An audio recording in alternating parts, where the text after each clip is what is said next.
ನಮಸ್ಕಾರ ಸ್ನೇಹಿತರೆ.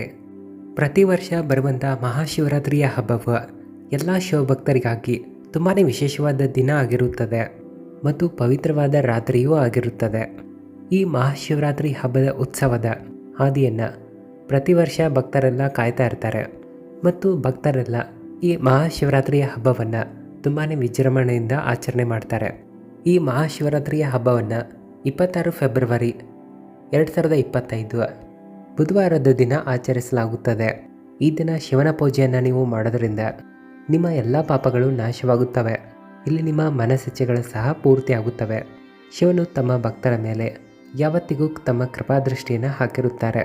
ತಮ್ಮ ಭಕ್ತರ ಪೂಜೆಗೆ ಇವರು ತುಂಬ ಬೇಗನೆ ಒಲಿಯುತ್ತಾರೆ ಹಾಗೂ ಮನಸ್ಸಿಚ್ಛೆಯ ಫಲಗಳನ್ನು ಕೂಡ ಕೊಡುತ್ತಾರೆ.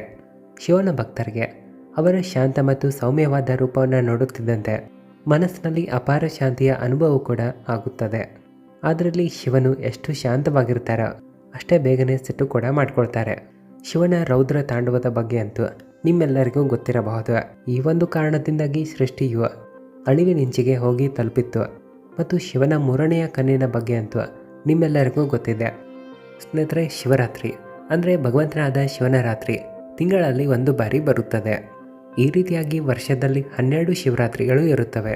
ಆದರೆ ಪ್ರತಿ ವರ್ಷ ಫೆಬ್ರವರಿ ಅಥವಾ ಮಾರ್ಚ್ ತಿಂಗಳಲ್ಲಿ ಬರುವಂಥ ಶಿವರಾತ್ರಿಯು ಹಿಂದೂ ಸಂಸ್ಕೃತಿಯಲ್ಲಿ ಅತ್ಯಂತ ಮಹತ್ವಪೂರ್ಣವಾದ ದಿನ ಆಗಿದೆ. ಮಹಾಶಿವರಾತ್ರಿಯ ದಿನ ಪೂರ್ತಿ ಭಕ್ತಿಯಿಂದ ಶಿವನ ಪೂಜೆಯನ್ನು ನೀವು ಮಾಡಿರಿ. ಇಲ್ಲಿ ಕೆಲವು ವಿಧಿ ನಿಯಮಗಳನ್ನು ಪಾಲಿಸಿರಿ. ಈ ದಿನ ವ್ರತವನ್ನು ಸಹ ನೀವು ಇಡಿ. ಯಾರೆಲ್ಲ ಪೂರ್ತಿ ಭಕ್ತಿಯಿಂದ ಮಹಾಶಿವರಾತ್ರಿಯ ವ್ರತವನ್ನು ಮಾಡ್ತಾರೋ ಅವರಿಗೆ ಶಿವನ ಕೃಪೆಯ ಜೊತೆಗೆ ಪುಣ್ಯದ ಪ್ರಾಪ್ತಿಯೂ ಆಗುತ್ತದೆ. ಮಹಾಶಿವರಾತ್ರಿಯ ದಿನದಂದು ಭಗವಂತನಾದ ಶಿವನ ಆರಾಧನೆಗೋಸ್ಕರ 3 ಪ್ರಮುಖವಾದ ಕ್ರಿಯೆಗಳು ಇರುತ್ತವೆ: ಉಪವಾಸ, ಪೂಜೆ ಮತ್ತು ಜಾಗರಣೆ. ಅಂದರೆ ಪೂರ್ಣ ಶ್ರದ್ಧೆಯಿಂದ ಮಾಡಿದಂಥ ವ್ರತವು, ವಿಧಿ ನಿಯಮಗಳಿಂದ ಮಾಡಿದಂಥ ಪೂಜೆ ಮತ್ತು ರಾತ್ರಿ ಭಜನೆ, ಕೀರ್ತನೆಗಳು, ಪೂಜೆ ಪಾಠಗಳು, ಮಧ್ವಾಚಾರ್ಯರ ಕಥೆಗಳು ಹಾಗೂ ಜಾಗರಣೆ ಮಾಡೋದರಿಂದ ಶಿವಭಕ್ತರಿಗೆ ಶಿವನ ಅದ್ಭುತ ಕೃಪೆ ಮತ್ತು ಶಾಂತಿ ಸಿಗುತ್ತದೆ.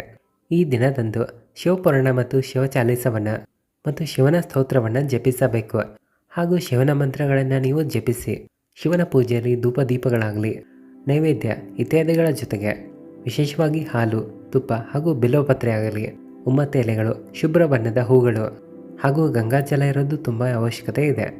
ಇವೆಲ್ಲವೂ ಶಿವನಿಗೆ ಅತ್ಯಂತ ಪ್ರಿಯವಾಗಿವೆ. ಸಾಧ್ಯವಾದರೆ ನೀವು ಮಣ್ಣಿನ ಶಿವಲಿಂಗವನ್ನು ರಚಿಸಿ ಅದರ ಮೇಲೆ ಉಮ್ಮತ್ತೆ ಎಲೆಗಳು, ಬಿಲ್ವಪತ್ರೆ ಎಲೆಗಳನ್ನು ಹಾಕಿರಿ. ನಂತರ ಪೂಜೆ ಸಾಮಗ್ರಿಗಳನ್ನು ಅರ್ಪಿಸಿರಿ. ಈ ವಿಷಯಗಳನ್ನು ಈ ಶಿವರಾತ್ರಿಯ ದಿನ ನಾವು ಪಾಲಿಸಬೇಕು. ಇನ್ನು ಕೆಲವು ವಿಷಯಗಳು ಯಾವ ರೀತಿ ಇವೆ ಅಂದರೆ ಇವು ಭಗವಂತನಾದ ಶಿವನಿಗೆ ಅಪ್ರಿಯ ಆಗಿವೆ. ಅಂದರೆ ಈ ತಪ್ಪುಗಳನ್ನು ಈ ಮಹಾಶಿವರಾತ್ರಿಯ ಹಬ್ಬದ ದಿನ ನಾವು ಮಾಡಿದ್ರೆ ಅದರ ಫಲವನ್ನು ಎಲ್ಲರೂ ಅನುಭವಿಸಬೇಕಾಗುತ್ತೆ. ಮೊದಲಾಗಿರುವಂಥ ವಿಷಯ ಈ ರೀತಿ ಇದೆ. ಇಲ್ಲಿ ಒಂದು ಮಾತಿದೆ: ಯಾವಾಗ ನೀವು ಮಹಾಶಿವರಾತ್ರಿಯ ಹಬ್ಬದ ವ್ರತವನ್ನು ಸ್ಟಾರ್ಟ್ ಮಾಡ್ತೀರೋ ಇದನ್ನು ಮಧ್ಯದಲ್ಲಿ ಬಿಡಬಾರದು. ಆದರೆ ಕೆಲವು ವಿಶೇಷವಾದ ಪರಿಸ್ಥಿತಿಗಳಲ್ಲಿ ನೀವು ಈ ವ್ರತವನ್ನು ಮಾಡಬಾರದು. ಮಾಡಲು ಯಾವ ಒತ್ತಡವೂ ಇರಬಾರದು. ಅಂದರೆ ಯಾರು ಅನಾರೋಗ್ಯದಲ್ಲಿರ್ತಾರೋ, ದುರ್ಬಲವಾಗಿರ್ತಾರೋ, ಇನ್ನು ಗರ್ಭಿಣಿ ಮಹಿಳೆಯರು ಕೂಡ ಈ ವ್ರತವನ್ನು ಮಾಡಬಾರದು. ಯಾಕಂದರೆ ಕೆಲವರಂತೂ ಇಡೀ ದಿನ ಉಪವಾಸ ಇದ್ದು ಈ ವ್ರತವನ್ನು ಮಾಡ್ತಾರೆ. ಇಲ್ಲಿ ಭಗವಂತನಾದ ಶಿವನಂತೂ ತುಂಬ ಸರಳವಾದ ದೇವರಾಗಿದ್ದಾರೆ. ಇವರು ತಮ್ಮ ಭಕ್ತರು ಕಷ್ಟದಲ್ಲಿರುವುದನ್ನು ಕಾಣಲು ಇಷ್ಟಪಡೋದಿಲ್ಲ. ನಂಬರ್ 2, ಮಹಾಶಿವರಾತ್ರಿಯ ದಿನದಲ್ಲಿ ಯಾವುದೇ ಕಾರಣಕ್ಕೂ ಶಿವಲಿಂಗಕ್ಕೆ ಅರಿಶಿನ ಕುಂಕುಮಗಳನ್ನು ನೀವು ಹಚ್ಚಬಾರದು. ಯಾಕಂದರೆ ಶಿವನ ಇಲ್ಲಿ ವೈರಾಗಿಯಾಗಿರ್ತಾರೆ. ಇವರಿಗೆ ಸೌಂದರ್ಯ ಮತ್ತು ಶೃಂಗಾರದ ವಸ್ತುಗಳನ್ನು ಅರ್ಪಿಸಬಾರದು. ನಂಬರ್ 3, ತುಳಸಿ ಎಲೆಗಳನ್ನು ನೀವು ಶಿವನಿಗೆ ಅರ್ಪಿಸಬಾರದು ಹಾಗೂ ಪೂಜೆ ಸಾಮಗ್ರಿಗಳಲ್ಲೂ ಸಹ ಇದನ್ನು ಸೇರಿಸಬಾರದು.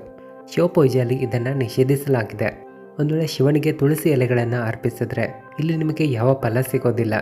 ನಂಬರ್ 4, ಶಿವನಿಗೆ ಶಂಖದಿಂದ ನೀರನ್ನು ಅರ್ಪಿಸಬಾರದು. ಯಾಕಂದರೆ ಶಂಖದ ಉತ್ಪತ್ತಿಯು ಶಂಖಚೂಡ ಹೆಸರಿನ ರಾಕ್ಷಸನಿಂದ ಉತ್ಪತ್ತಿಯಾಗಿದೆ. ಅದರ ಸಂಹಾರವನ್ನು ಶಿವನೇ ಮಾಡಿದ್ದಾರೆ. ನಂಬರ್ 5, ಪುರಾಣಗಳಲ್ಲಿರುವಂತಹ ಕಥೆಯ ಅನುಸಾರವಾಗಿ ಶಿವನಿಗೆ ಸಂಪಿಗೆ ಮತ್ತು ಕೇದಗಿ ಹೂಗಳನ್ನು ಅರ್ಪಿಸಬಾರದು. ಯಾಕಂದರೆ ಈ ಕಥೆಯ ಅನುಸಾರವಾಗಿ ಕೇದಿಗೆ ಹೂವು ಭಗವಂತನಾದ ಶಿವನಿಗೆ ಸುಳ್ಳು ಮಾತನ್ನು ಹೇಳಿತು. ಹಾಗಾಗಿ ಇಲ್ಲಿ ಶಿವನು ಸಿಟ್ಟುಗೊಂಡು ಆ ಹೂವಿಗೆ ಶಾಪವನ್ನು ಕೊಟ್ಟಿದ್ದರು. ಇನ್ನು 6ನೇದಾಗಿ, ಶಿವನ ಪೂಜೆಯಲ್ಲಿ ಬಿಲ್ವಪತ್ರೆ ಎಲೆಗಳನ್ನು ನೀವು ಖಂಡಿತವಾಗಿ ಅರ್ಪಿಸಿರಿ. ಆದರೆ ಇಲ್ಲಿ ಒಂದು ಮಾತನ್ನು ಗಮನದಲ್ಲಿಟ್ಕೊಳ್ಳಿ: ಆ ಬಿಲ್ವಪತ್ರೆ ಎಲೆಯು ಎಲ್ಲಿಯೂ ಹರಿದು ಹೋಗಿರಬಾರದು. ಅದರಲ್ಲಿ 3 ಅಖಂಡವಾದ ಎಲೆಗಳೆಂದರೆ ತುಂಬ ಒಳ್ಳೆಯದು.